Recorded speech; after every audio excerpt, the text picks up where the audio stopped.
নিয়ে যেতে পারি না। উইন্ডো চালাতে গেলে আমাদের ইঞ্জিন কোথায়, কখন কোথায় আমরা পড়ে। যারা ফোনে কথা বলতেছে তাদের ফোনের কথা আমরা শুনবো না।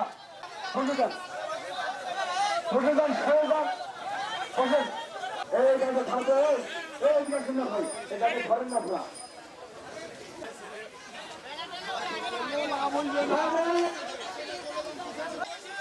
আমাদের সুরাহা না হওয়া পর্যন্ত আমরা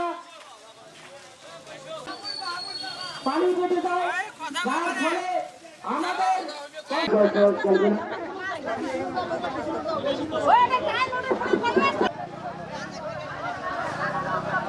না ভাই, এই মোটরসাইকেল আরোপ করেন না। মানুষকে বেশি হয়রানি করা যাবে না ভাই।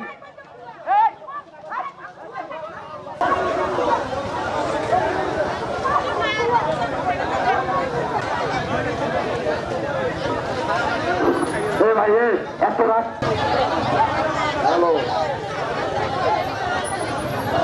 ঘোষণা, একটি বিশেষ ঘোষণা। বিদাগলা ইউনিয়ন সরকার লাইসেন্স নোটিশ চাই।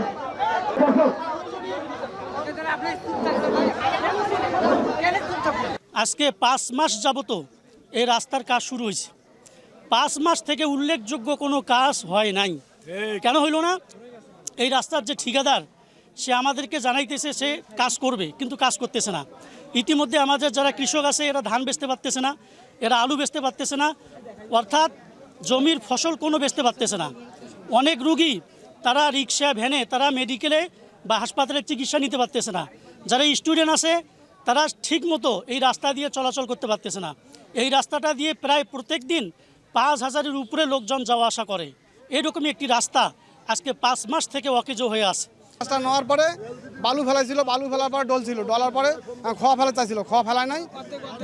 বৃষ্টি হওয়াতে ধসে গেছে, খাল হয়ে গেছে। আমাদের এখানে রাস্তার মাঝখান দিয়ে বৃষ্টি যায়, পানি যায়। ঠিকাদারের অবহেলার জন্য এই আজ 5 মাস ধরে এই রাস্তাটির কাজ বন্ধ আছে এবং আমরা এই রাস্তার ধারে আমাদের যেগুলো আমাদের বাড়ি, আমাদের এই রাস্তা দিয়ে আসা যাওয়া আমাদের খুব কষ্টকর হচ্ছে। এখানে রুগী যে হাসপাতালে নিয়ে যাওয়ার অসুবিধা হচ্ছে, কোনো যানবাহন চলতেছে না। একটু বৃষ্টি হলে রাস্তার উপর যে পানি জমে যায়, আমরা ওই পানিগুলি পাশের জমিতে কেটে দিয়েছি এবং যেগুলি বালু ফেলাইছে এই বালুগুলি পাশের জমিতে গিয়ে জমি ভরাট হয়ে গেছে। জমি এখন আমরা এই জমিগুলোতে আমরা এখন যে রোয়া আমরা গাড়বো, এখন আমরা কিভাবে এই জমিগুলোতে আমরা রোয়া করব? বালু দিয়ে ভর্তি হয়ে গেছে। হয় কন্ট্রাক্টর এই জমির বালু অপসারণ করুক, না হলে আমার জমির উপরতে অনেকগুলো বালু পড়ে গেছে, আমি তার ক্ষতিপূরণ চাই। আমরা আস্থার জন্য আসছি। আস্থা আগে যেটা ছিল ওটা ভালো ছিল, এখন দেখেছি খুঁড়িয়ে এখন মানুষের সব কিছু নষ্ট হয়ে যাচ্ছে। বাচ্চার ঘর স্কুলে আসি পাচ্ছে না, ধান চাল বিক্রি হওয়ার পাচ্ছে না, গাড়ি ঘোড়া চলছে না। আমার গরিব মাসি ভ্যান চলে খাই, রিক্সা চলে খায়, তারা আসতে পারছে না। যত আগামী তত আরো দৃশ্য খারাপ, কোনো আস্থা নাই। মানুষ যে লক্ষ লক্ষ টাকা লস হয়ে গেছে, ধান যত আগামী তত আরো দৃশ্য খারাপ।